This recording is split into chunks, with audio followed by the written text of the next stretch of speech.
Dans les ombres de l'affaire Dutroux, des questions demeurent sans réponse.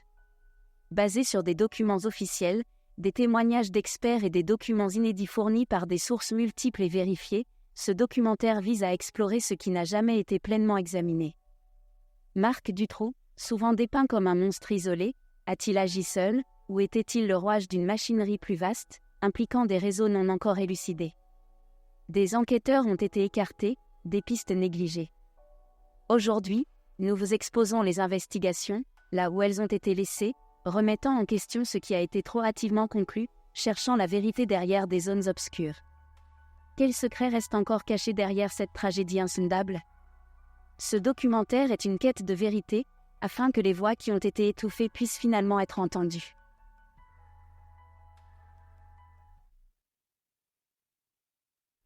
Vous, spectatrices et spectateurs de ce documentaire, vous souvenez-vous de l'affaire Dutroux? Moi, oui, je m'en souviens. Surtout le flash spécial à la télévision lors de son évasion, en avril 1998. J'avais 8 ans. Ma mère ne m'a pas fait peur lorsque l'affaire Dutroux a éclaté durant l'été 1996. Les enfants ne pouvaient plus jouer seuls dehors et devaient être surveillés. Mais pas moi. Et pas d'autres. Mais ça, c'est une autre histoire. Permettez-moi de vous rappeler les détails de cette affaire d'État. En juin 1995, Julie Lejeune et Mélissa Rousseau, âgées de 8 ans, ont été enlevées près de Liège. Marc Dutroux les a séquestrées et les a laissées mourir de faim, avec l'aide de sa femme de l'époque, Michel Martin. Anne Marchal, 17 ans, et Else Lambrex, 19 ans, ont disparu après avoir assisté à un spectacle au casino de Blankenberg, à la mer du Nord, comme disent les Belges. Marc Dutroux les a enterrés, vraisemblablement vivants, en septembre 1995.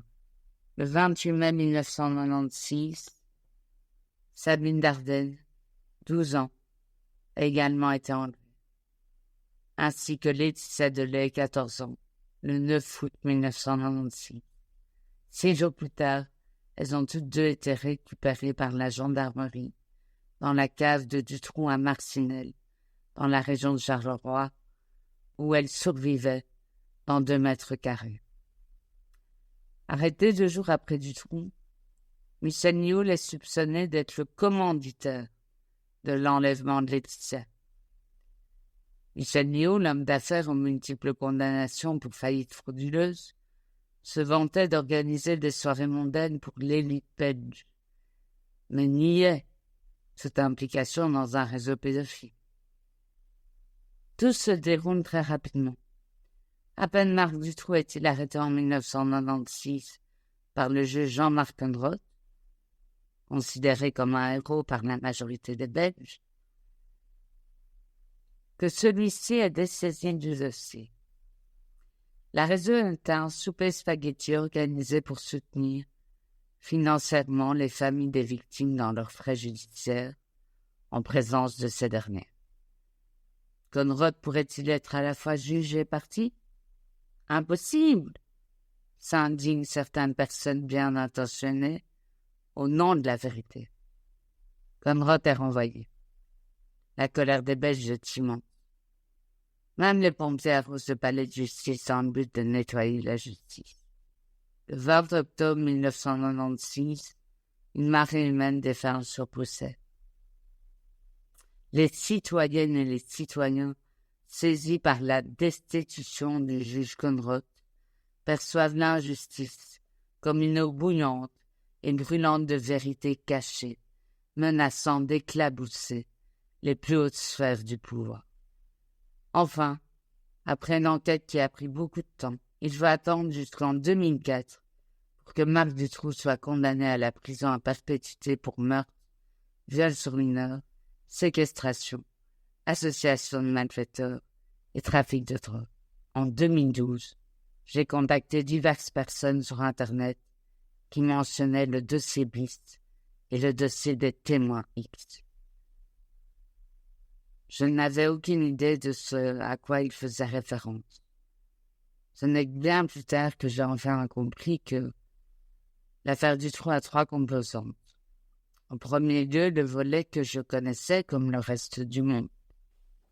Pas tout le monde connaît, même ceux qui se sont plongés, il est tellement volumineux, même ceux qui se sont plongés dans ce dossier ne peuvent pas prétendre qu'on connaisse ce dossier. Pourquoi? D'abord, il est volumineux, ça a été dans tous les sens. Je n'ai jamais caché que j'avais trouvé cette instruction c'est un faible mot, peu efficace, dans la mesure où il n'y avait pas vraiment de structure. Ce que j'avais comme impression, c'est que dans une grande maison, toutes les lumières pouvaient être allumées, on éteignait toutes les lumières. Très bien. Dans le rapport des experts psychiatriques de 2020, il est écrit cela sur Marc Dutroux. C'est quelqu'un qui parle très très peu de ce qu'il ressent, de ce qu'il est, de qui il est. Pourquoi, à votre avis? Je ne sais pas. Je n'ai pas réussi à percer ce personnage que les psychiatres, ceux qui l'ont côtoyé, décrivent comme particulièrement pervers, particulièrement, je dirais, peu sensible à son voisin. Vous savez, quand vous entendez dans le procès M. Dutroux avec son accent qui lui est propre dire au président, « Cher président, vous savez que j'ai fait leur éducation sexuelle. Vous voyez ce qu'il a fait de ces jeunes filles. On peut comprendre que c'est un homme odieux.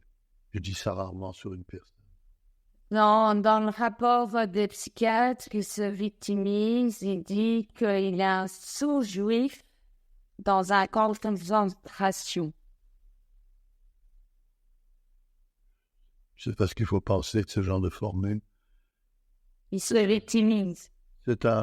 Évidemment, c'est un condamné à une peine très lourde qui ne s'améliore pas et qui n'envisage pas de s'améliorer, qui n'envisage pas de faire un chemin. C'est pas dans sa personnalité. Je crois que la première chose qui saute quand on voit Dutroux, c'est cette espèce de faconde, parce que parfois il est très volubile, à se défendre lui-même et ne pas penser aux autres. J'ai rarement vu quelqu'un qui était aussi égocentré. D'ailleurs, les psychiatres ont dit que c'était quelqu'un d'inaméliorable, qu'on ne pouvait pas récupérer, et qui était vraiment un danger pour l'ordre public. Les termes sont très forts. Et je les comprends. Il est sans empathie, il est sadique sexuel, selon les experts, et il n'a aucun plan pour se réinsérer. Il dit lui-même qu'il ne veut pas aller en libération conditionnelle, qu'il veut que la vérité éclate. Qu'est-ce que vous en pensez? Mais on a beaucoup insisté sur le sadisme sexuel de Dutroux, c'est indéniable. Mais vous savez que quand on voit son parcours, depuis les années 80, il est en train de rouler son monde, ses amis, de tuer ses amis, de violer des femmes. Tout ça aussi par sadisme, mais aussi par gain.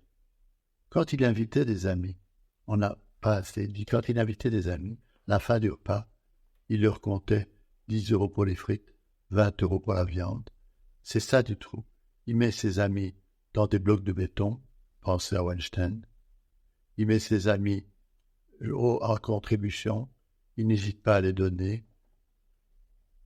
C'est dur comme personnalité. Et quand vous êtes violé par un type comme ça, vous le gardez toute votre vie. Cette espèce d'image infecte du mal.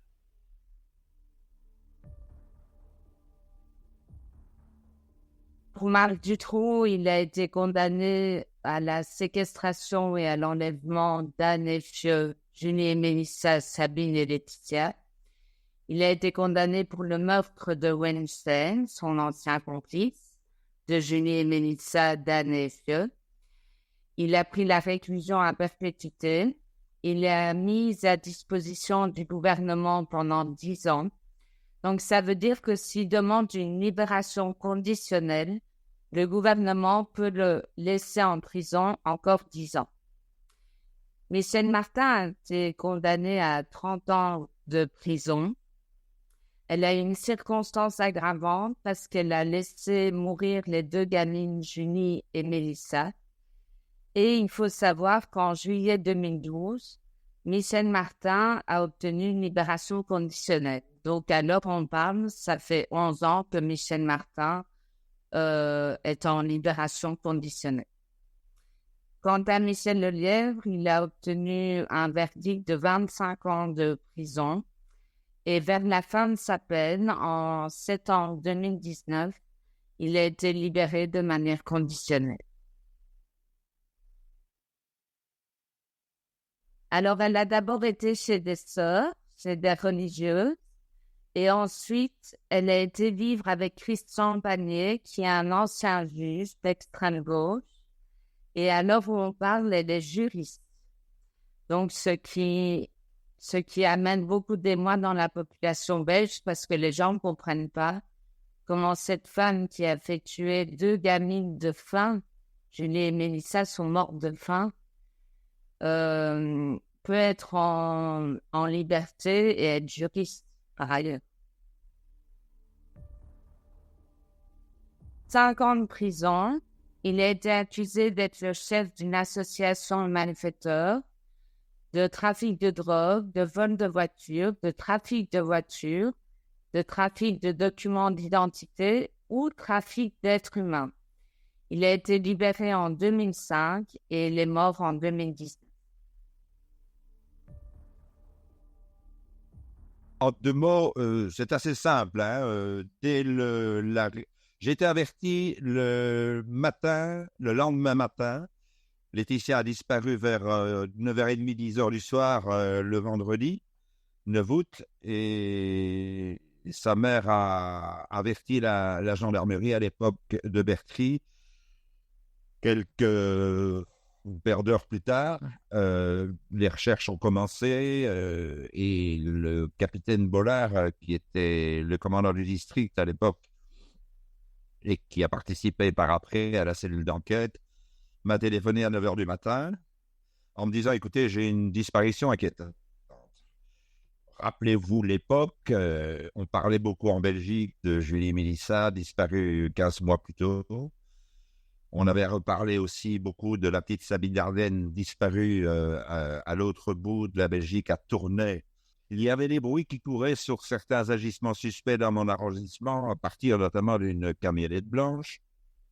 Et là, dit, Peters est retourné, il a fait vraiment à fond toute la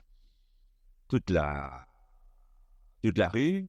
Et il est tombé sur ce jeune homme qui s'appelait Tina, qui lui a dit moi j'ai vu une camionnette blanche, effectivement, mais c'était pas vendredi qu'il dit, c'était mercredi. Et c'était mercredi parce que je sais très bien que c'est mercredi que je vais chercher mon moniteur de l'automobile. Je suis un passionné des voitures. Et ce gars était parqué pratiquement devant ma sortie de garage. Et j'ai donc fait attention, c'était un véhicule trafic Renault de couleur blanche. Il ne parle pas d'autocollant, mais il donne un début de plaque. Je crois que c'était FFR et quelque chose. Il ne donne que les 3 lettres. L'adjudant dit, bon, je vais aller voir l'adjudant Van Rienaert du bureau central de renseignement qui va, dans son ordinateur, me dire quelles sont les camionnettes blanches trafic qui commencent par FFR. Il ne doit pas y avoir les milliers. Il y en avait, je crois, une petite vingtaine. Et parmi elles, un dénommé Dutroux. Et Valérie Last, qui était venu comme ça pour donner son aide, dit « Ah, je prends l'accent flamand si vous le voulez bien. Dutroux, ça me dit quelque chose. » J'anticipe un peu ici, mais on saura 2 mois plus tard, après la commission parlementaire, qu'il travaillait depuis 1 an sur Dutroux. Donc, ça lui disait vraiment quelque chose. C'était son principal... Enfin, bon, bref, il nous met sur la voie de Dutroux. Vous me demandez comment je suis arrivé à Dutroux. Et qui est ce Dutroux? Moi, que je ne connaissais pas. Ce type a sévi dans la région de Charleroi, à 150 km de mon arrondissement. Jamais entendu parler de Dutroux. Et il me dit, écoutez, c'est quelqu'un qui a été condamné pour des enlèvements de mineurs. Ah, je dis, ça m'intéresse, effectivement. Et il a une voiture, oui, il est en liberté depuis 1993 et il est sous surveillance du peloton d'observation et de surveillance de Charleroi. Bon, alors, le type nous expose. Voilà, il était condamné à 13 ans de prison, sa femme à 5 ans pour une dizaine d'enlèvements avec des viols, filmés même par sa femme. Mais ils ont été libérés tous les deux, sa femme au début des années 90 et lui en 93. Mais le premier chef Michaud a reçu à 3 informateurs qui nous disent ceci, en substance, c'est la base du fameux dossier Othello qui sera initié conjointement par la brigade de Charleroi avec la brigade de Srin, là où Julie et Mélissa ont été enlevés sous l'égide du Bureau central de renseignement de la gendarmerie. Ces 3 informateurs nous disent, voilà les quatre informations que j'ai. Dutroux construit des caches dans sa cave pour enlever des jeunes filles qu'il compte séquestrer pour envoyer à l'étranger. Et Conrad venait d'ordonner à ce moment-là la perquisition, puisque le peloton d'observation avait fait état que Dutroux, le Lièvre et Martin étaient ensemble à Sarre-la-Boussière. Sarre-la-Boussière, c'est là où on va retrouver Julie et Mélissa 3 jours plus tard. Et que Dutroux changeait sa plaque de son véhicule au de trafic qui est là-bas. Donc, moment opportun, il débarque. Les 3 individus sont ramenés et confiés pour Dutroux à l'adjudant de Boulin de la BSR de Marche et le Lièvre à l'adjudant de Gilles de la BSR de Neuchâteau. On attaque le Lièvre. Et le Lièvre, la voisine vous a vu, c'est vrai, et vous avez été avertis. Alors, le Lièvre, il faut, oui, nous avons été avertis avec Dutroux. Il m'avait demandé si je pouvais l'aider à enlever une jeune femme. Je vous signale que 4 mois avant, c'est avec le Lièvre que Sabine Lardel a été enlevée à tourner. Hein? Bon, enfin, bref, il ne nous parle pas de ça. Donc, on chemine. Et finalement, pour arriver au jeudi, en fin d'après-midi, le 15 août, donc, où Dutroux, culé par tous les éléments qui s'accumulent dans l'affaire Laetitia, nous dit, je vais vous donner 2 filles. Pour le bas de combat, évidemment. Comment 2 filles? Oui, elles sont dans ma cave. Alors, on a été fouillé dans la cave. Elles sont dans ma cave, vous n'avez rien trouvé, etc. Bon, on part. Il nous explique comment ouvrir la cache. Les 2 filles sortent et bon, voilà. L'affaire, non seulement l'affaire Laetitia est résolue, mais l'affaire Sabine aussi. Comme certains journalistes d'investigation, j'ai avec moi le rapport d'expertise des psychiatres qui est sorti, je pense, en 2020. Oui, c'est exact. J'avais une première question. Marc Dutroux, selon les experts, ne parle jamais de lui, de ce qu'il éprouve, de ce qu'il ressent vraiment. Quelle est votre réaction? Marc Dutroux est quelqu'un qui, pour le comprendre, doit être replacé dans ses conditions de vie. Donc, pour moi, il est impossible de comprendre sa façon de penser et sa façon de parler sans la replacer dans ces conditions de détention qui eussent amené un homme ordinaire à se suicider ou à devenir fou. Il est dans un isolement strict depuis un quart de siècle et donc il n'a d'autres interlocuteurs que lui-même.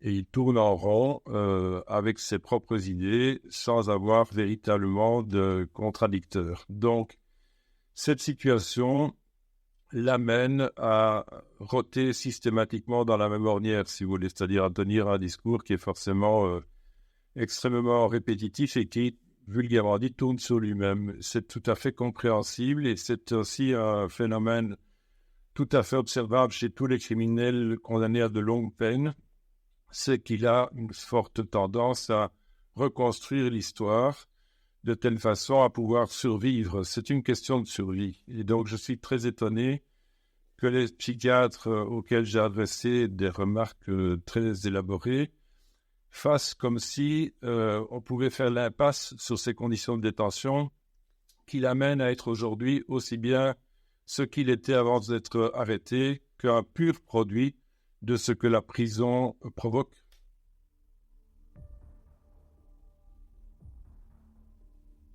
Il est à l'initiative au moins, il a participé au moins à 4 enlèvements, donc il est un pion majeur. Mais il ne tire pas les ficelles. C'est tout à fait clair que pour lui, Nioul était dans sa hiérarchie au-dessus de lui, que Nioul est passé entre les gouttes, et qu'au-dessus de Nioul, il y avait sans doute des personnages dont, si je pouvais divulguer leur identité, je l'aurais déjà fait. Vous devez savoir qu'il dénie 2 choses de façon catégorique. C'est l'assassinat d'Anaïf, comme je viens de l'expliquer, et l'enlèvement de Julie et Mélissa. Donc il soutient mordicus qu'il ne les a pas enlevées et qu'elles ont été déposées chez lui par Bernard Weinstein à peu près 1 mois après la date de leur enlèvement. Et donc c'est un point sur lequel, quelles que soient les discussions que j'ai eues avec lui, il ne s'est jamais ravisé, et c'est un point de vue qu'il soutient avec la dernière énergie. Donc ça signifie qu'il s'est passé un intervalle de temps pendant lequel Julie et Mélissa, mille excuses, quel lapsus, étaient séquestrés chez quelqu'un d'autre. C'est ce que Dutroux appelle la piste Ferrette, avec le rendez-vous donné à Mélissa au manège. Je ne vais pas rentrer dans tous les détails, mais donc il est convaincu que ces enfants ont été enlevés par d'autres, séquestrés par d'autres, et qu'elles ont atterri chez lui ultérieurement. Je n'ai pas la science infuse. Je suis incapable de faire la révision de ce procès. Je ne l'ai jamais demandé. Il ne rentre pas dans mes intentions de la demander. C'est bien au-delà de mes moyens. Moi, je défends un condamné définitif qui brigue une libération conditionnelle. Je ne suis pas en train ni les moyens de refaire ce procès un quart de siècle plus tard. Je voulais vous demander, est-ce que vous avez déjà entendu parler de 2 pistes différentes sur des témoins morts, on pense peut-être liés à l'affaire Dutroux, un certain Tagliaferro.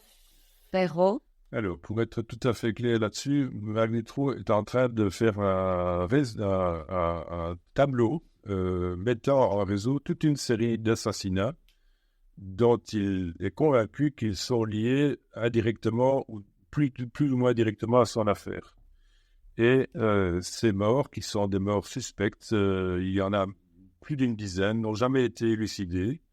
Et il travaille actuellement sur les liens qui relieraient ces différents assassinats. Vous pensez à quel assassinat, un exemple? Notamment celui que vous venez de citer, avec des gens qui meurent avec une quantité de cyanure dans le corps, et personne ne s'en étonne, et puis des gens qui disparaissent. Enfin, je ne vais pas citer des noms maintenant, mais on en a pour l'instant une petite quinzaine. Et le travail auquel il se livre, que je lui ai demandé de faire, parce que moi je dois avoir des lumières, puisque je n'étais pas forcément au parfum de ce qui s'est passé, eh bien Marc Dutroux essaye de relier cela pour faire en sorte qu'on relance l'enquête dans des dimensions qui ont été délibérément, selon lui, omises par le juge Langlois. Le dossier, c'est des milliers de cheveux qui sont retrouvés dans la cache de Dutroux. Et de là, on va prélever 28 ADN inconnus, dont 2 ADN féminins. Je trouve ça très interpellant parce que à qui appartiennent ces ADN féminins? Ce ne sont pas les victimes. À qui est-ce? Et par ailleurs, Julie Lejeune, qui est malheureusement décédée dans d'atroces souffrances dans la cage de Dutroux, Julie Lejeune a vu son ADN mêlé à un ADN masculin. Alors on peut se demander, l'ADN masculin de qui, s'il n'est pas de Dutroux? Parce que Dutroux n'avait pas pour vocation d'enlever des petits gamins. Donc c'est vraisemblablement un auteur, mais qui? On ne le saura peut-être, malheureusement. Un peu avant le passage du millénaire, donc le dossier durait déjà depuis 3-4 ans maintenant, à ce moment-là, je suis interpellé par le fait que l'INCC se propose de ne pas analyser les masses de cheveux qui ont été trouvées à la fois dans le Renault-Trafic de Dutroux, mais surtout dans la cache. Et l'Anglois partage ce sentiment, ça ne sert à rien, notre dossier est embêtant, bon, ça va coûter de l'argent, ça va prendre du temps, et ça ne va rien apporter. J'ai dit, pardon. Moi, quand on a des pièces à conviction, et que j'ai encore dans le dossier toute une série d'éléments qui impliquent l'éventuelle complicité d'autres personnes que les 4 qui seront probablement renvoyés devant la chambre devant la cour d'assises, Dutroux, Lelièvre, Martin et Nioul, il me faut quand même alléguer là-dessus.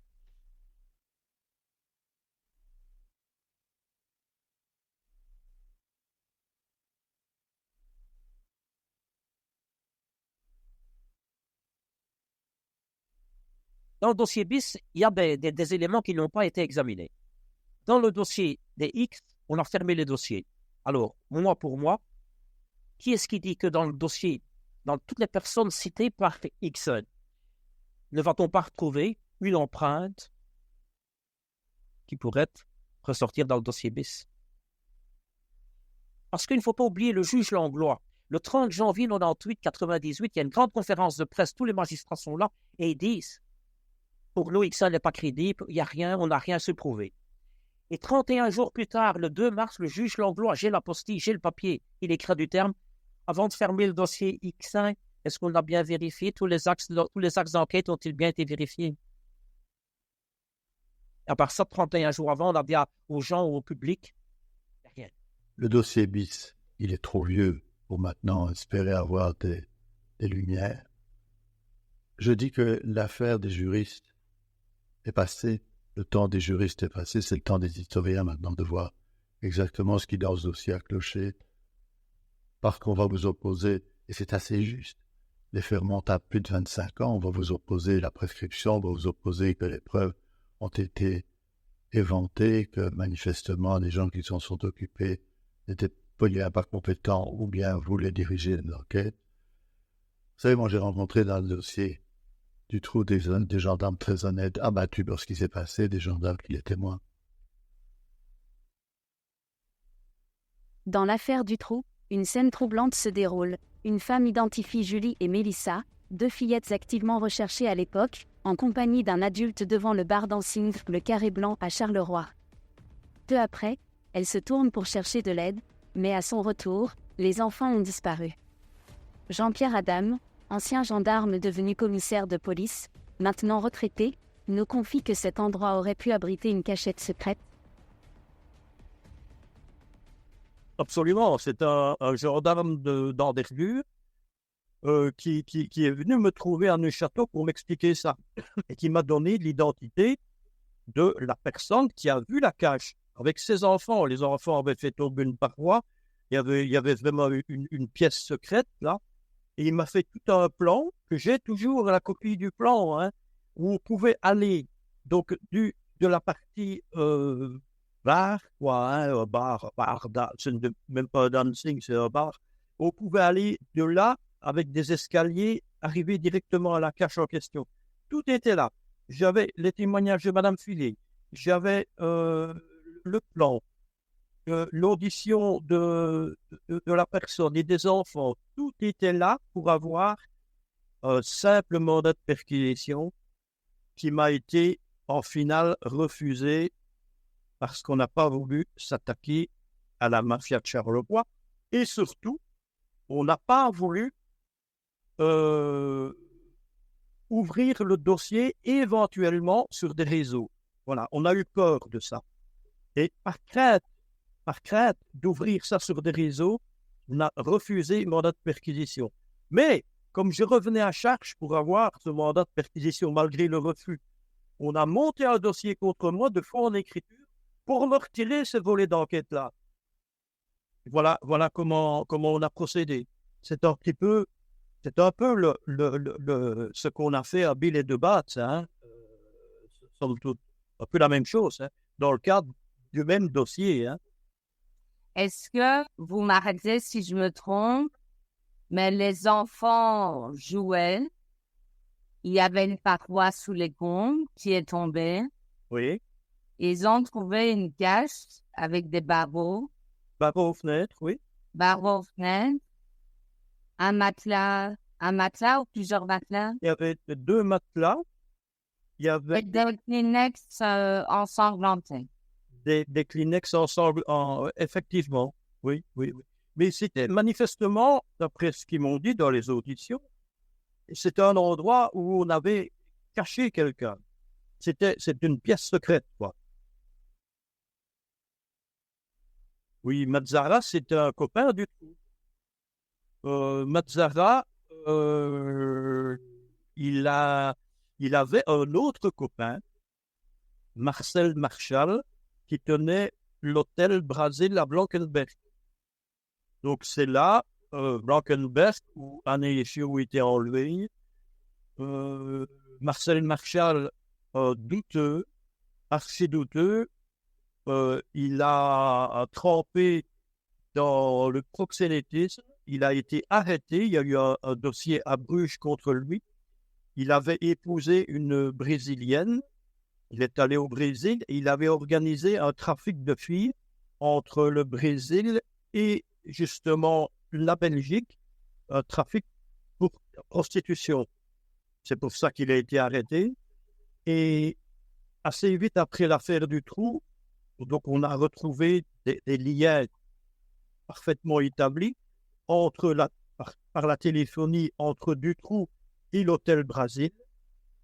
L'épouse de Mazzara, Cassio Fortunata, qui avait la titulaire de la plaque NKV, là, on y revient. Donc l'épouse de Mazzara travaillait régulièrement à l'hôtel Brasil. Mazzara allait travailler à l'hôtel Brasil également. Il était là comme chez lui, paraît-il. Donc, voilà, le lien Mazzara-Dutroux, il est certain. Et le lien Mazzara-Hôtel Brasil-Marchal, il est établi certain également. Alors, la Chambre des mises en accusation me dit ceci. Monsieur le procureur du roi, mais vous dites que vous avez des suspects. Dites-moi un petit peu, lorsque nous allons probablement ordonner l'exploitation des pièces à conviction que le juge d'instruction ne veut pas faire. Mais dites-moi ce que vous allez en faire. Je dis, écoutez, vous me donnez 15 jours, je vous rapporte un rapport en 30 points, je dis, et j'ai déposé ce rapport en 30 points, une dizaine de pages, 30 points, où je dis, voilà, dans telle piste, j'ai 30 pistes, ce qu'on a appelé les pistes périphériques. Je vous ai cité, je ne sais pas si je dois expliciter l'exemple du Brésil à Blankenberg, l'endroit où on a trouvé, où Anne et Fio ont disparu. Blankenberg, c'est là où les jeunes filles se sont rendues à un spectacle, une espèce de prestidigitateur, hypnotiseur, etc. Et elles en sont sorties du casino de Blankenberg, sur la côte belge, juste au milieu, à côté de Strand. Elles devaient rentrer en tram jusqu'au Strand, jusqu'au West End même, donc à l'ouest de Strand. On sait qu'elles sont sorties par telle porte. On voit les caméras qui les filment en train de sortir. C'est la dernière image qu'on en voit d'elles vivantes. Elles sortent par une porte. Allez voir sur place. Vous vous trouvez sur une petite place. Juste en face, à 25-30 mètres de la sortie, il y a un bar qui s'appelle le Brasil, qui est tenu par un certain Marchal. Ça ne s'invente pas. Les deux victimes, c'est Anne Marchal et Fiola Mrex. Mais ils n'ont rien à voir. Enfin, il s'appelle Marchal. Il est poursuivi par le parquet de Bruges pour trafic d'êtres humains. Dans le listing, l'agenda de Marc Dutroux, saisi à Marcinelle, on trouve Marchal, Blankenberg, numéro de téléphone, à contacter. Il y a un personnage qui s'appelle Mazzara, qui est mort depuis, qui est un homme lige, un complice de Marc Dutroux, qui travaille chez Mazzara pour lui restaurer son bar. Il y a un voisin de Marshall. Je conseille ne s'entend pas très bien avec Marshall. Il dit, moi, le jour de l'enlèvement, j'ai vu les 2 jeunes filles qui parlaient avec Marshall. Alors, je dis, écoutez, ça n'a rien à voir avec les cheveux. Sauf si on trouve, on va interroger Marshall en mois de septembre, dans l'an 6. Quand on va interroger Marshall. Il ne l'a pas arrêté. Et Marshall dit, c'était vrai. Je connais Dutroux. C'est vrai, nous avons un aide, un bonhomme qui nous aide, qui vient de Charleroi, qui est une connaissance de Dutroux, qui vient travailler chez moi. C'est vrai, j'étais à Sarlat-Bussière. Il dit, mais j'étais marché à l'endroit où Julie et Mélissa, je ne savais pas, où Julie et Mélissa étaient enterrées. Qu'est-ce qu'il vous dit? Oh, mais alors, de part d'avert, l'Anglais me dit, écoutez, on a la déclaration de Dutroux et de Lallier en disant, ils sont allés là par hasard pour enlever une fille, ils n'ont contagié personne, ils ont suivi 2 filles qui faisaient du stop et les ont embarquées. Qu'est-ce qu'il vous dit que Marshall n'a pas constaté qu'un Effieux, lorsqu'il a discuté selon la déclaration du voisin, était paumées, elles allaient arriver en retard, elles allaient pouvoir prendre le bus, mais jusqu'à la gare d'Ostende et devoir marcher de Westend à Ostende, entre Ostende c'est à l'ouest, Westend c'est à l'est, il y a 4-5 kilomètres sur la digue, à minuit et demi, 1h, et les gars, vous pouvez les pêcher comme vous voulez. Qu'est-ce qui vous dit que Marshall n'est pas complice? Qu'est-ce qui vous dit qu'en ayant son ADN, je ne pourrais pas prouver ça?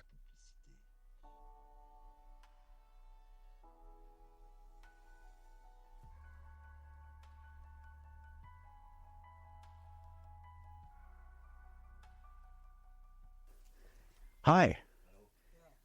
I am looking for you, I believe. Je comprends rien du tout. Je parle français aussi. Sortez les terrains, si vous êtes ici. Oui, ok. Mais je sais qui vous êtes. Je voulais juste vous demander des questions vis-à-vis votre ancien ami. C'est clair? Ça, le terrain là-bas, là c'est privé, s'il vous plaît.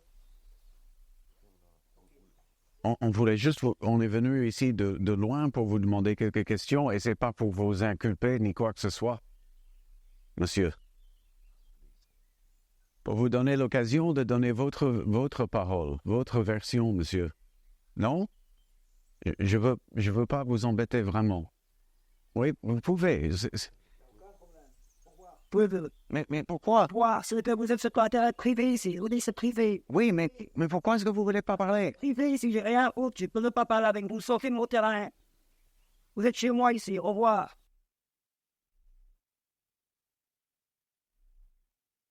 Vous avez établi une certaine plaque qui commence par NKV, c'est ça?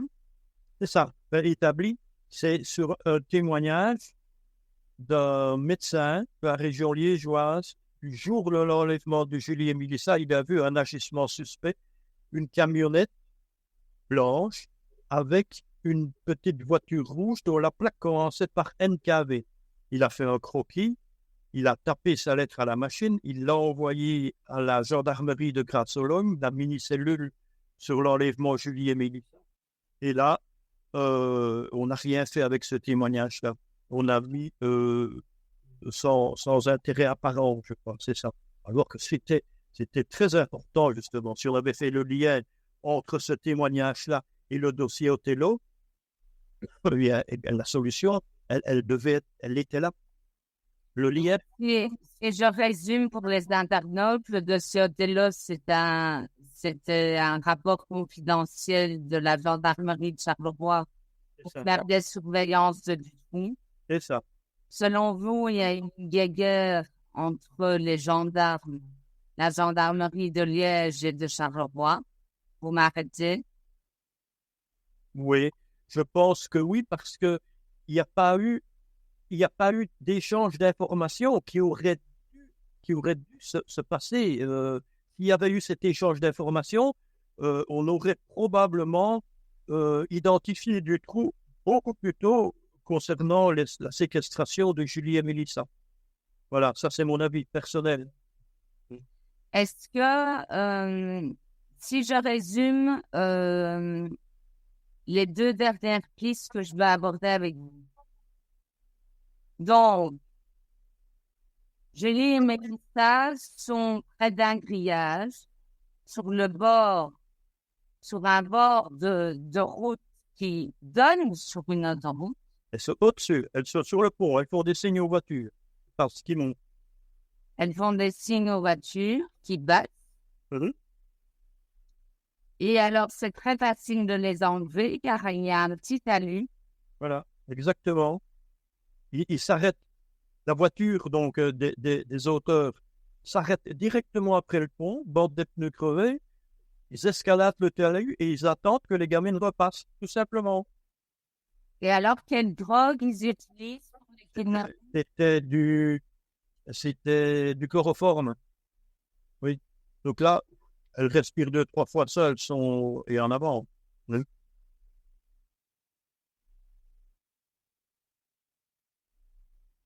Dans le dossier du trou, on parle d'un certain Michel Pirot. Est-ce que vous pouvez nous expliquer qui est cet homme et pourquoi on parle de lui dans l'affaire du trou? Et voilà, donc Michel Pirot, que je ne connaissais absolument pas. Donc il faut savoir que donc, Dutroux est arrêté le 15 août 96. Et puis, plusieurs mois après, M. Bourlet me dit comme ça, je vais vous demander, vous allez recevoir la visite de Jean-Denis Lejeune et de son cousin Roland Lejeune. Et ils vont vous expliquer qu'ils ont été en contact avec un certain Michel Pirot, qui était intentionné de faire un repas soirée dont tous les bénéfices iraient à la SBL Julie et Mélissa, qui s'était constituée après l'arrestation de Dutroux.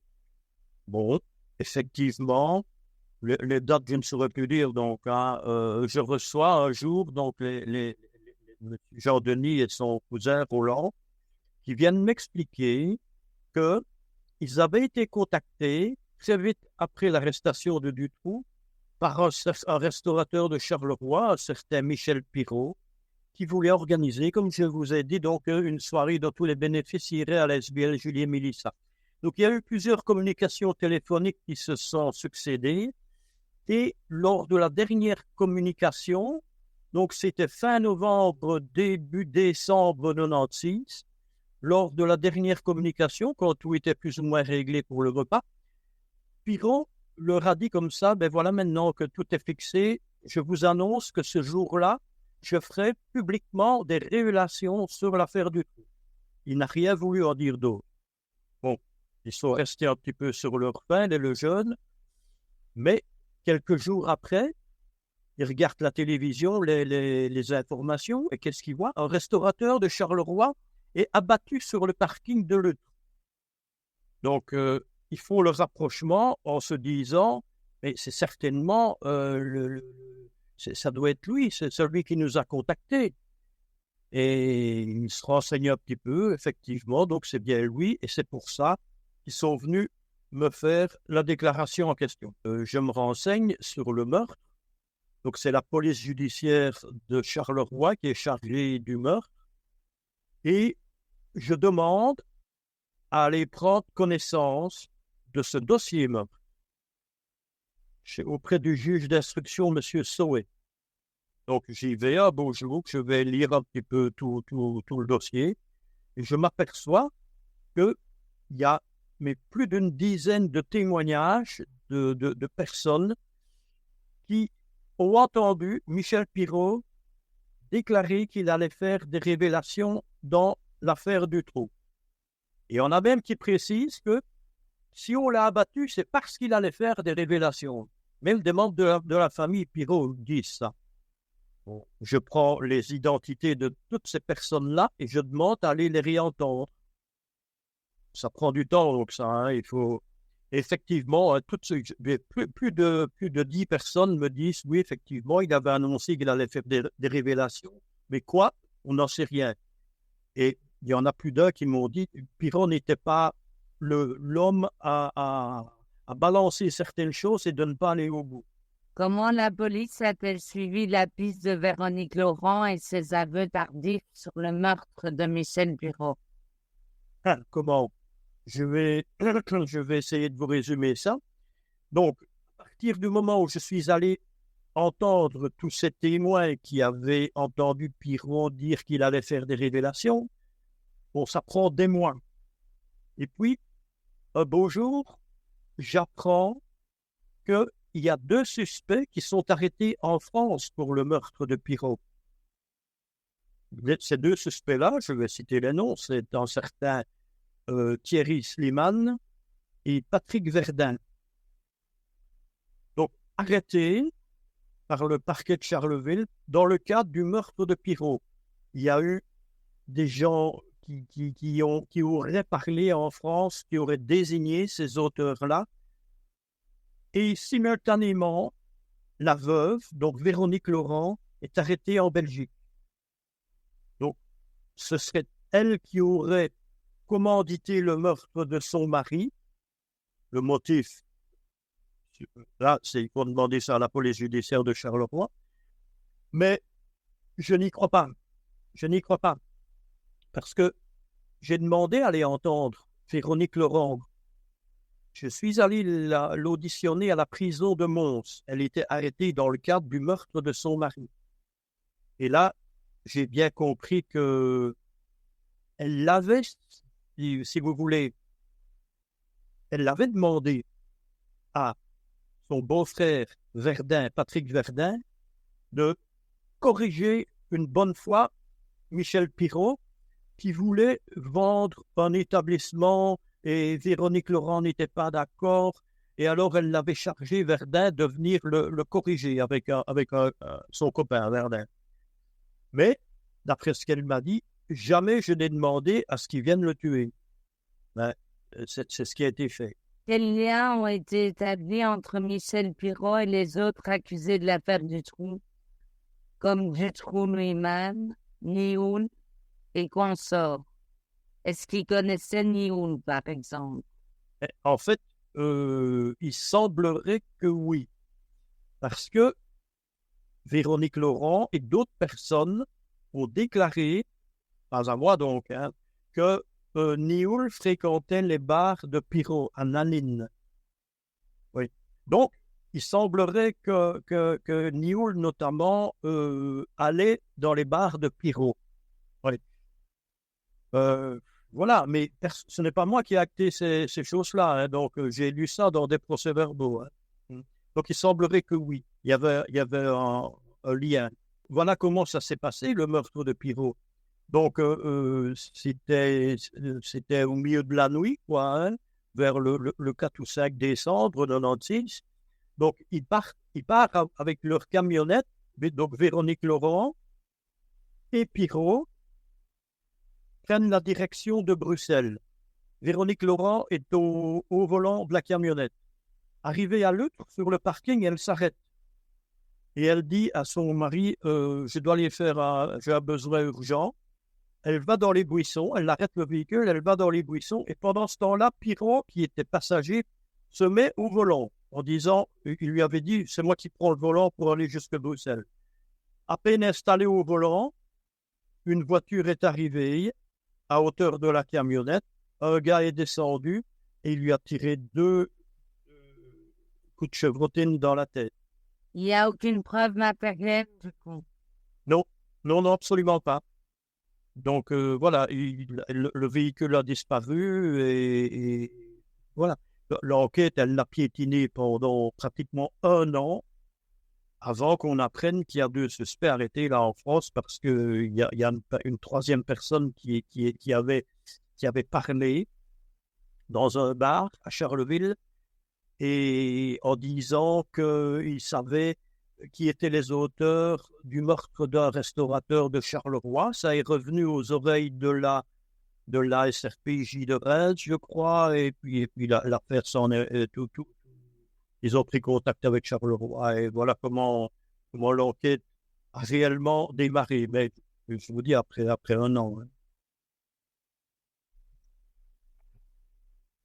C'est étonnant parce que les autres protagonistes du documentaire que je suis en train de réaliser, Dutroux, La vérité étouffée, notamment l'ex-procureur du roi Michel Bourlet, trouve que cette piste est extrêmement troublante. Qu'est-ce que vous en pensez? Ah, mais alors là, je suis tout à fait d'accord avec. Hein. Parce qu'il faut savoir que un des suspects, donc, était le beau-frère de Véronique Laurent, le fameux Patrick Verdun, qui a été donc arrêté avec Thierry Slimane. Ils ont fait des mois et des mois de préventif en France avant d'être jugés à la cour d'assises de Charleville pour le meurtre de Pirot. Et là, comme d'habitude, eux, ce sont des tueurs professionnels, ça. Hein. Comme d'habitude, s'il n'y a pas réellement des aveux, des preuves matérielles, empreintes ou autres, ils ne parleront jamais. C'est ce qui a été le cas. J'ai demandé à aller les entendre, moi. Ça a été accordé. Je suis allé dans les 2 prisons respectives, à Châlons-en-Champagne et Reims, pour entendre ces deux-là, mais toujours dans le cas des révélations. Je ne pouvais pas poser des questions sur le meurtre. Ça m'était interdit. Autrement dit, oui, les révélations, ils se rappellent, Verdun, qu'il avait entendu dire que Pirot allait faire des révélations, mais est-ce que c'est pour ça qu'on l'a tué? Il ne sait pas. Ouais, ce sont des professionnels, des braqueurs et des tueurs professionnels, donc on ne sait rien en tirer. Qui a été condamné finalement pour le meurtre alors? Son épouse, Véronique Laurent, c'est elle qui a tout pris. Elle a été condamnée aux assises de Mons. J'ai été convoqué aux assises. Je suis allé expliquer tout ce que je savais par rapport aux investigations que j'avais faites. Et on a bien compris que cette pauvre Véronique Laurent, je trouve que c'est une pauvre femme, hein, honnêtement, elle a tout pris sur elle. Et quand je suis allé l'entendre, hein, je vous ai dit à la prison de Mons, longuement, donc elle m'a dit, hors audition, elle m'a dit qu'elle était en sécurité à la prison et qu'elle préférait être en prison que dehors. Parce que si elle avait été dehors à ce moment-là, eh bien, sa vie, elle n'emmènerait pas à l'argent. J'ai bien compris à ce moment-là que ça avait été plus une victime, mais c'est elle qui a tout pris. Voilà. Elle a été condamnée à 15 ans, je crois. Je l'ai revue il y a quelques mois.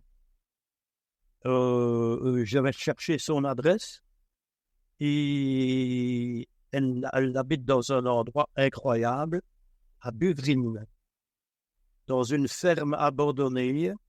Elle est dans un état incroyable. Je parle de Véronique Laurent. Hein.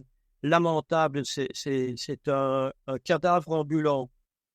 Et alors, j'ai essayé de nouveau un petit peu de la faire parler, mais elle est complètement ravagée. Examinons maintenant le dossier des témoins X. Ce terme désigne des témoignages de présumées victimes de réseaux de pédocriminalité, anonymement désignés par des lettres pour protéger leur identité. X1, par exemple, est le pseudonyme de Régina Louf. Ce dossier a émergé en marge de l'affaire Dutroux, suite à un appel à témoins initié en 1996 par le juge Jean-Marc Conroth. Régina Louf, alors âgée de 27 ans, a témoigné sous le nom de X1, et ses déclarations ont donné naissance à la théorie d'un vaste réseau pédocriminel lié, entre autres, à Marc Dutroux. Voor mij dat was een god. Dat was voor moi, hij was al aan het tanden, c'était un dur. C'était quelqu'un d'intouchable. Et tout d'un coup, comme je le voyais avec des menottes sortant du palais de justice devant le château, c'était énorme. Enorm. Voor mij was Mark altijd een randfiguur geweest. Hij was zich Marc Dutroux était un personnage secondaire. Il était chargé de l'approvisionnement en drogue et il gardait aussi les enfants. C'était le chef. Elle a toujours expliqué que son souteneur, son maître, en quelque sorte, était un certain Tony. Et Tony Van den Bogart, il l'a avoué qu'il avait eu des rapports sexuels avec Regina Louf quand elle avait 12 ans. Il en avait 39. Et la mère de Regina Louf a avoué qu'elle avait laissé les clés à Tony et qu'il venait quand il voulait la chercher, abuser d'elle. Et il a avoué quand il y avait prescription. Donc, pour une femme qui a été montrée comme mythomane, comme étant une grosse menteuse, toute la première partie de son histoire elle a témoigné auprès des gendarmes de l'époque, a été démontrée par les aveux de Tony Van den Bogart. Nous, notre mission, ce n'est pas... Bon, maintenant, vous venez chez moi et me dire, hier soir, j'ai été frappé ou violé par le pape. Bon, je sais que le pape est par... À ce moment-là, il monte. Donc, je vais dire, bon, allez, pas de problème. Mais ici, bon, vous avez des personnes qui viennent, donc on doit vérifier. Et comme l'adjudant de Batz a toujours dit, ça les prend 1 an, 2 ans s'il faut, mais on va vérifier. Et donc, est-ce qu'elle est crédible ou pas crédible?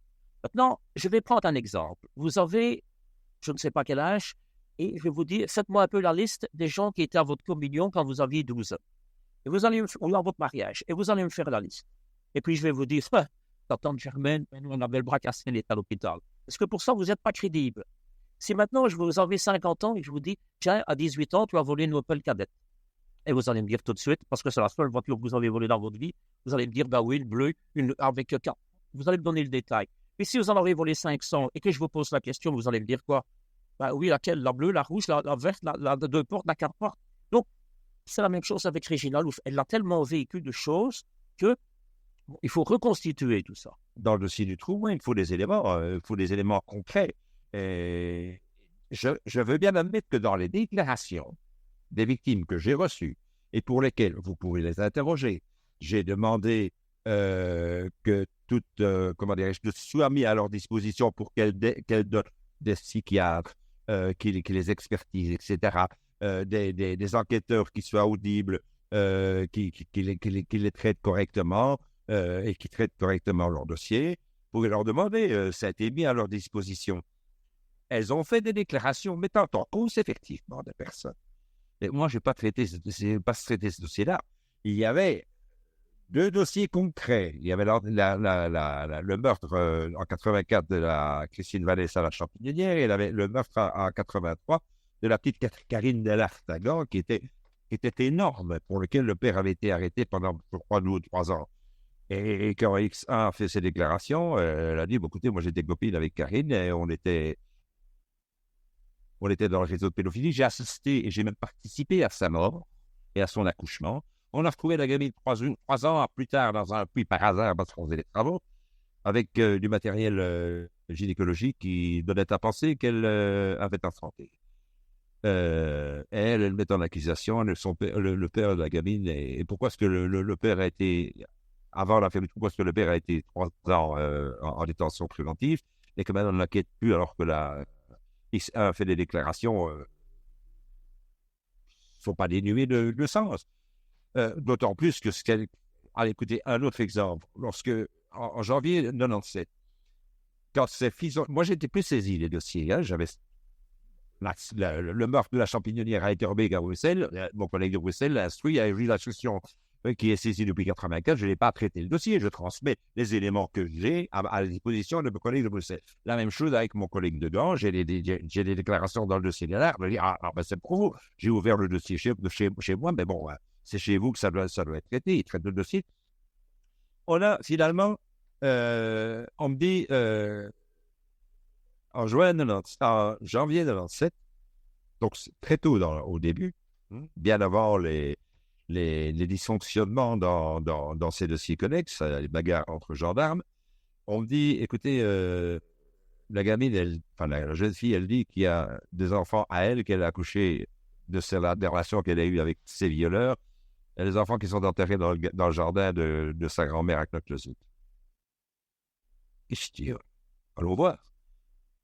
Je dis, on vient de fouiller pendant 6 semaines à Jumet dans un terril immense pour savoir si, à cause d'un témoin qui disait qu'il y avait des corps là, un jardin de ville, à Knokke-le-Zout, on aura vite fait. S'il n'y a rien, il n'y a rien. S'il y a quelque chose, bon, voilà. Ça a été au moins. Non, c'est trop tôt, comme dit, etc. Faut y aller. Il les a eu, hein, le ciel. Oui, mais ce sont des enfants. C'est une fausse couche. Une fausse couche de X. D'abord, comment tu as une fausse couche si elle n'avait pas des relations normales, si ce n'est avec ces choses, c'est violent. Et alors, une fausse couche, les cartilages sont pas assez formés, vous ne trouvez rien. Mais celui qui ne cherche pas, il ne trouve pas. Celui qui cherche, il ne trouve pas toujours. Mais celui qui ne cherche pas, il ne trouve pas. Le gamin ou la gamine est toujours entré dans le jardin. On n'a pas été voir. Hein. Et il y a des aveux partiels de la mère. Et il y a des aveux partiels de l'auteur. Et on a estimé à Gand qu'il y avait consentement. Je vais vous donner un élément formidable. Le juge Van Espen a demandé un petit peu à X1 quels sont les contraceptifs qu'elle prend. Mais X1 ne pouvait pas être interrogée par écrit, donc elle était toujours interrogée par caméra. Mais elle ne pouvait plus être interrogée à ce moment-là parce qu'elle était soumise à un collège d'experts psychiatriques. Et donc mes collègues allaient la chercher, ils la conduisaient chez l'expert, ils attendaient, puis ils la ramenaient. Et dans la voiture, mon collègue, pas de bats, à un autre, il lui a demandé qu'est-ce que tu prends comme contraceptif. Elle n'a pas vu ce qu'il écrivait. Et lui, il a fait un PV en mettant du Marvolon. Marvolon. Il y a 8 lettres, il y a 3 voyelles. Le juge Van Espen a fait une déclaration chez le juge Pignolet, mais enfin, je suis quasi certain, 99%, pas plus, que c'est lui qui a tapé son audition, et il dit, le Marvolon n'existe pas. J'ai demandé à un médecin légiste. Effectivement, le Marvolon n'existe pas. Mais le Marvelon, c'est un contraceptif. Il y a 8 lettres, il y a 3 voyelles. De Marvelon, on en a fait Marvolant. Que si X1 avait vu, elle aurait peut-être dit c'est pas juste. Et là-dessus, X1 n'est pas crédible. Alors, la Champignon-Nière, c'est un meurtre qui a lieu le 13 février 1984. Je vous rappelle que nous sommes en 96. Cette fille a été torturée, sans doute violée si on écoute Regina, mais d'après le légiste, il ne voit aucune trace, et brûlée. Alors, quand les pompiers arrivent sur place, et aussi le premier service de police qui arrive sur place, ils disent qu'il y avait des clous plantés dans les poignets de Christine, puisqu'il s'agit de Christine Vanille, qu'il y avait 2 trous à l'arrière du crâne, qu'elle était liée avec des fils de fer autour du cou, les jambes repliées en arrière, les mains et les pieds. Mais quand on regarde le rapport du légiste de l'époque, il ne parle pas des clous, il ne parle pas des trous derrière le crâne, et il parle des fils de fer, mais il ne va pas plus loin. On retrouve sur place un tampon, on retrouve sur place un mégot de cigarette, et quand nous on reprend l'enquête, évidemment, vu qu'il y a un tampon, moi je demande à ce qu'on fasse un prélèvement ADN. Je rappelle encore une fois que nous sommes en entier. Dans le vieux dossier établi par la PJ au départ, je vois qu'ils ont refait la mort en 89 aussi. Et là, on leur répond qu'il n'y a plus de possibilité de prendre un examen, ils ont tous utilisé du tampon. On me répond la même chose. Or, en 2004, Léoul prétend qu'on a comparé son ADN à l'ADN qui a été trouvé à la Champignon-Nière. Alors, moi, je veux bien, mais si on ne trouve plus de tampons pour nous, je ne vois pas pourquoi on en trouve pour lui. Maintenant, à la limite, l'ADN, je m'en fous. Mais si moi, j'arrive à prouver que le tampon porte bien le sang de Christine Vanet, ça confirme ce que Régina nous explique, comment a été utilisé ce tampon.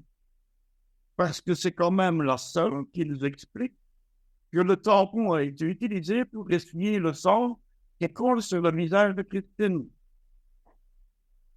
C'est important, parce que ça démontre quand même qu'elle était sur place. Mais là, on ne sait pas aller plus loin. Maintenant, quand on regarde de nouveau le rapport de légiste, je vous ai parlé de 2 trous à maillage du crâne. Il faut savoir que le légiste, dans la tête du rapport, il marque qu'il ne sait pas dire de quoi est morte exactement Christine. Alors, je ne sais pas. Mais si on a 2 trous derrière le crâne, on pourrait peut-être quand même s'y intéresser. D'autant qu'on trouve sur place un bâton avec 3 clous fixés à une extrémité. Quand moi je demande pour faire une analyse ADN sur les clous, et si on trouve l'ADN de Christine Vanet, il faut automatiquement faire une prise d'ADN sur l'autre extrémité, en espérant que l'auteur n'avait pas de gang. On ne sait jamais. Je n'ai jamais eu le temps de faire le PV, on m'a écarté de l'enquête. Régina nous a permis de retrouver d'autres victimes. Aucune n'a refusé de venir témoigner. Évidemment, au début, elle ne s'asseye pas et elle déballe tout. Non, il a fallu y aller progressivement pour se mettre à la place de cette fille-là quand même. Elle ne va pas commencer à déballer le riz en donnant des noms de personnalités tout de suite. Mais il y a tellement... Moi, ce que je dis, avec ce que nous avons, il y en a plus d'un qui serait condamné. Même si on n'a pas de preuve directe. Avec ce que nous avons, il y a tellement de témoins. Non, c'est pas possible. Et même les faits eux-mêmes. On va prendre le fusquage champignon. Comment Régina peut nous dire que Dutroux était sur place? Je me rappelle que la champignon était à Bruxelles. Dutroux n'a jamais habité Bruxelles. Mais quand on va dans le dossier de 84, on ne voit jamais son nom. Comment Régina peut savoir que Dutroux est à Bruxelles et qu'il est à la patinoire tous les week-ends où Christine Vanet savait? Comment elle peut le savoir? Elle ne peut pas le deviner, ça. Elle ne peut pas le deviner. Comment elle sait vous dire qu'elle a prévenu Christine Vanet de faire attention parce que Christine Vanet écrivait dans un journal intime ce qui se passait et que le journal intime était caché dans une maison abandonnée. Dans le dossier de 84, on trouve un témoin qui parle de ça. Comment expliquer que Christine Vanet est torturée pendant plus de 3/4 d'heure dans la champignonnière? Pour quel motif? Parce que Nioul a été prévenu qu'elle écrivait un. Ouais. Parlons des lieux où le destin tragique de Christine Vanet s'est scellé. Imaginez avec moi cette maison abandonnée, ce repère sombre dans lequel le crime s'est tapis.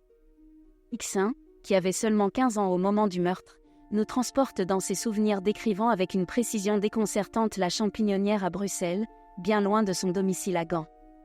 La Champignonnière, un lieu aujourd'hui détruit effacé de la carte depuis 1989.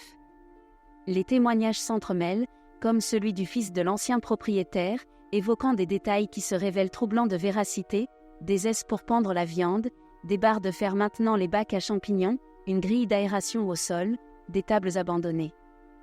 Dans les mots de X1 lors de ses auditions en 1997, nous ressentons l'angoisse de l'endroit, cette cave oppressante éclairée seulement par des bougies où chaque pas semblait un pas de trop. C'est là, dans l'obscurité, qu'ils ont détaché Christine dans un acte qui ne laissait que peu de place à l'espoir. Les croquis, les plans, Les comparaisons minutieuses avec la réalité témoignent de l'authenticité troublante de ces récits. Malgré quelques imprécisions dans le placement des détails, les points de concordance sont frappants, les portes, la cour pavée, la cheminée. Une convergence troublante entre les mots de Hicksin et la réalité des lieux selon le fils de l'ancien propriétaire. Cette convergence troublante entre les récits de Hicksin et la réalité des lieux, confirmée par le fils de l'ancien propriétaire, soulève des interrogations profondes. Un des moments les plus saisissants de cette histoire survient lorsque Regina Louf se rend au bureau du gendarme Michel Clip, chargé des vérifications et recherches sur ses dires, pour examiner des croquis des maisons où elle prétend avoir été abusée. Cependant, lorsqu'elle aperçoit les saisies de la champignonnière datant de 1984, là où le meurtre s'est produit, elle est submergée par une vague d'émotions et hurle « Christine, Christine !» Ils l'ont tuée. Ce cri déchirant pose une question délicate. S'agit-il d'un symptôme de stress post-traumatique, refaisant surface face à des souvenirs douloureux? Michel Nioul était non seulement impliqué comme un violeur et un meurtrier par les témoins X, mais il faut savoir qu'il avait une femme, Michel Nioul, qui s'appelle Annie Bouty. Et Annie Bouty et lui, Michel Nioul, ont eu un fils qui s'appelle Jean-Michel Nioul. Et qui est la marraine de Jean-Michel Nioul? La sœur du juge qui va instruire l'affaire de la champignonnière. Donc, un juge intègre, à mon humble avis, il aurait dû dire « Écoutez, Monsieur Nioul est impliqué ainsi qu'Annie Bouty dans l'histoire de la champignonnière selon les déclarations de Regina Louf, la témoin X1. Je vais me retirer du dossier parce que ma sœur est la marraine de Jean-Michel Nioul, leur fils. » Dans le dossier de 84, on parle d'un berger allemand qui traîne dans le parking du conseil donc. Personne ne le sait à qui il appartient. Mais Regina donne le nom du chien. Et Michel Martin reconnaît que Dutroux, dans ces années-là, avait un chien qui s'appelait Brutus, un berger allemand. Comment elle peut le savoir? Regina Louf a décrit des scènes d'une violence inouïe et a mentionné des détails précis qui pourraient soit éclairer des aspects méconnus de l'affaire, soit plonger les enquêteurs dans un dédale de confusion. Parmi ces détails, Regina Louf affirme que Marc Dutroux possédait 2 bergers allemands dans les années 80, une information qui paraît marginale, mais porte en elle des implications profondes. Les procès-verbaux des auditions successives, analysés avec minutie, semblent offrir des perspectives corroborantes. Des témoins distincts ont observé Dutroux accompagné de bergers allemands à divers endroits, comme la patinoire de forêt où il était un habitué. Les vérifications faites par les enquêteurs, parues dans ces procès-verbaux, révèlent une toile complexe de coïncidences et de confirmations partielles. Par exemple, le PV numéro 116-1990 détaille comment, lors d'une soirée chez Michel Nioul, Dutroux aurait été vu avec ses chiens, corroborant partiellement le récit de Regina Louf. Mais la vérité reste insaisissable, tissée d'incertitudes et d'ombres. Chaque pièce du puzzle soulevée par Regina Louf, X1, mène à des questions nouvelles. D'où viennent les 200 000 francs déposés sur les comptes de Dutroux en février 1984 ? J'ai aussi enfin reçu les informations bancaires que j'attendais et c'est intéressant. Dutroux a ouvert un compte au Crédit Professionnel du Hainaut le 15 février 1984 où il y a versé 135 000 francs. Il y versa également 65 000 francs au nom de sa femme. D'où viennent ces 200 000 francs déposés en 2 jours et directement après le meurtre de Christine Vannès ? Y a-t-il une corrélation ? Il faudra bien entendu investiguer un peu plus sur l'origine de ces fonds. Het eigenlijk, celui qu'on devait piéger était emmené à une réception. Un simple diner. Gewoon de diner. Daar werd heel veel apéritifs, le vin, le champagne coulait à flot. Champagne achteraf. En nadat hij eigenlijk vrij dronken was, il était suffisamment chaud. On lui disait, viens, on va dans une villa où il is prostituées. En uiteindelijk kwam hij daar en inderdaad, daar liep hij rond. Et là, il trouvait des prostituées de 18 ans, ou 19 ans. En il en met op schoot, il les prenait sur ses genoux, il buvait avec elle un cognac. Et on le faisait monter à l'étage. Hoe l'attendait une surprise. Want er staat een verrassing voor hem. Er is een verrassing. En die man denkt natuurlijk... Cet homme pensait qu'il allait pouvoir coucher avec une des prostituées. in plaats daarvan... Mais à la place, il y avait une mineure. Maar op dat moment... beseften de lezers... La plupart d'entre eux ne se rendaient pas compte à ce moment dans quel piège ils étaient tombés. De meesten lieten zich gewoon doen, want ze waren meer van l'ambiance, zeer van Ils l'ambiance. se laissaient faire. En ik of Moi, ayant une autre fille mineure, dat moment nous savions comment agir voldoen pour que ces hommes couchent avec nous. zo ver te krijgen om met hem naar bed te gaan, want Si nous ne le faisions pas, de wij ils en étaient battus. en voilà, er waren foto's On prenait des photos, on filmait, et voilà, en ils étaient coincés. Dans le tissu complexe de l'affaire Dutroux, certains détails révèlent des connexions troublantes et des interactions cachées. Peu de temps avant sa tragique disparition, Christine Vannès, une jeune adolescente, recevait des cadeaux d'un homme nommé Michel Nioul. Ces cadeaux, un grand ours en peluche et 2 bracelets, n'étaient pas des gestes d'amitié ordinaires, mais des éléments d'une toile plus sombre. Selon les témoignages recueillis lors des auditions de Regina Louf, mieux connue sous le pseudonyme de X1, ces présents avaient été offerts dans un appartement situé dans la Drève de Bonne Odeur à Oderghem, où Christine se rendait souvent à vélo. Cet ours en peluche, provenant de la marque Christiansen et fabriqué par Kemba, avait une robe de nuit rose et, curieusement, un exemplaire similaire fut retrouvé dans la chambre de Christine après sa mort, un objet que sa famille ne reconnaissait pas. Ces détails, bien que mineurs en apparence, soulèvent des questions profondes sur les liens possibles entre Nioul et les réseaux clandestins. Pourquoi ces cadeaux spécifiques? Quelle était l'intention derrière ces gestes apparemment anodins? Les enquêteurs et la famille de Christine restent tentés par l'absence de réponses claires et par les ombres qui entourent ces interactions. Ces fragments d'histoire, capturés dans des rapports de police et témoignages, esquissent le portrait d'une réalité glaçante, où chaque objet peut détenir la clé de mystères non résolus et de vérités cachées. Il est à noter que X1 fut traumatisé par un abus sexuel massif dans son passé. Il y a eu une guerre entre croyants et incroyants. Est-ce que ce n'est pas un peu manichéen de poser les choses telles quelles? Sur l'existence d'un réseau.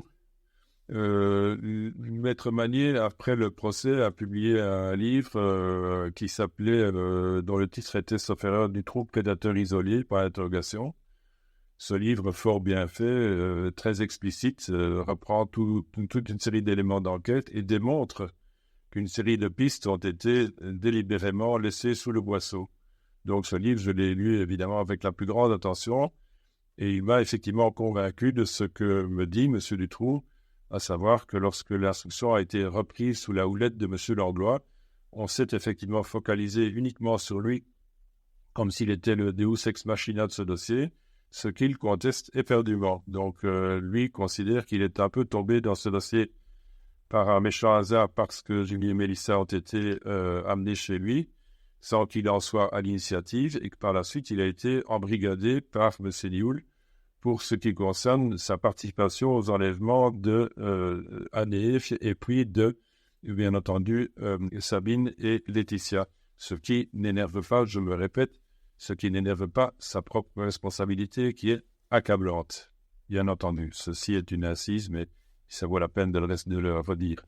Alors la thèse, je comprends très bien que l'opinion publique ait été extrêmement frustrée de ne pas avoir le fin mot de ce dossier. Après des années d'instruction et un procès qui a duré plusieurs mois, on est resté sur sa fin. Le meilleur signe de ça, c'est quand même que la famille Rousseau, les parents Rousseau, ont refusé de participer à ce qu'ils considéraient comme une mascarade.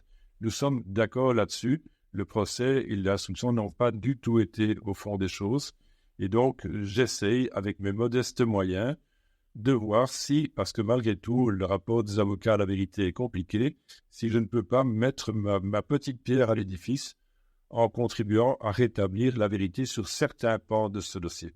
Est-ce que vous pensez qu'il a existé ou qu'il existe toujours un réseau de pédophilie étatique en Belgique?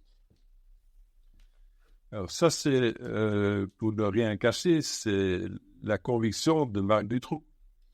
Alors moi, je suis naïf par rapport à ça, et donc j'ai un point de vue très, très innocent.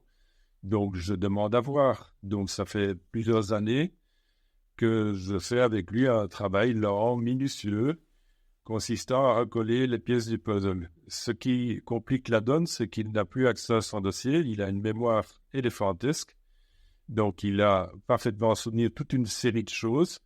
L'accès au dossier est très, très compliqué. Avec l'aide d'une tierce personne qui dispose d'une copie, on avance petitement. Et je ne désespère pas qu'avant de mettre ma robe au clou, je puisse arriver avec des choses bien étayées, qui ne soient pas contestables et qui fassent avancer la réflexion. La première chose que vous avez commencé par dire, moi je ne crois pas. Moi, mon métier, c'est pas de croire ou de ne pas croire. Mon métier, c'est de constater. Je constate quoi? Le 23 août 1996, lorsque je suis interrogé par de brigade en présence de toutes les personnes que j'ai rappelées. Je sais que j'ai arrêté Dutroux, qui a commis l'enlèvement, qui est un récidiviste notoire, qui a enlevé et tué Julie, séquestré et violé et tué Julie Mélissa, Anne et Fieu, séquestré Sabine Dardenne, séquestré et violé Sabine Dardenne et Laetitia Deleuze, tué Weinstein. Je sais, par les informations que m'a donné Michaud, et je vous rappelle les quatre éléments des informations de Michaud. Il construit des caches pour enfermer des gamines qu'il compte séquestrer pour enlever à l'étranger. Et ça, ces témoignages sont corroborés par les premières auditions de Michel Martin et les premières auditions de Michel Lelièvre. Qu'il y ait une organisation criminelle, oui, un réseau avec, comme on a dit, le pape et d'autres, je n'ai pas vu la trace. Je crois qu'il faut se situer entre les deux. Il y a des gens qui ont été pervers, il y a des gens qui ont été des gangsters, il y a des gens qui ont été des trafiquants de main-d'œuvre et des trafiquants de drogue. Il y a des gens qui ont fait de la traite des êtres humains. Rappelez-vous, Dutroux et les filles de l'Est, qu'ils droguaient, qu'ils violaient. Donc c'est tout un panel intéressant, mais épouvantable au niveau pénal. Oui, il y a eu pas mal de gens qui sont intervenus. Maintenant que ça alterne entre Dutroux et des gens du pouvoir et des ministres, je n'ai pas vu la trace. Margot Mingun m'a déclaré ceci et beaucoup d'autres, Michel Bourlet, Michel Clive.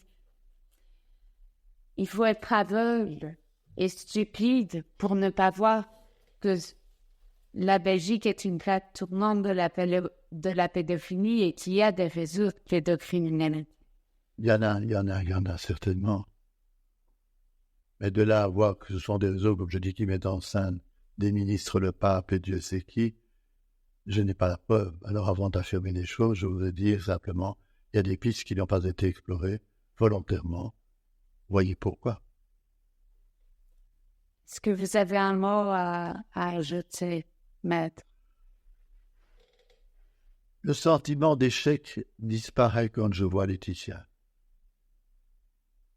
C'est quelqu'un qui a, maintenant après 20 ans, réussi à surmonter ce qu'elle a vécu, qui a tourné la page, qui a des enfants, qui manifestement se trouve à chanter, qui est important, et qui, je m'en souviendrai toujours, le fin du mois de juin, quand le procès s'est terminé, alors qu'on avait gardé la distance nécessaire pendant des mois, des années, entre l'avocat et la cliente, elle m'a dit, est-ce que je peux t'appeler Georges?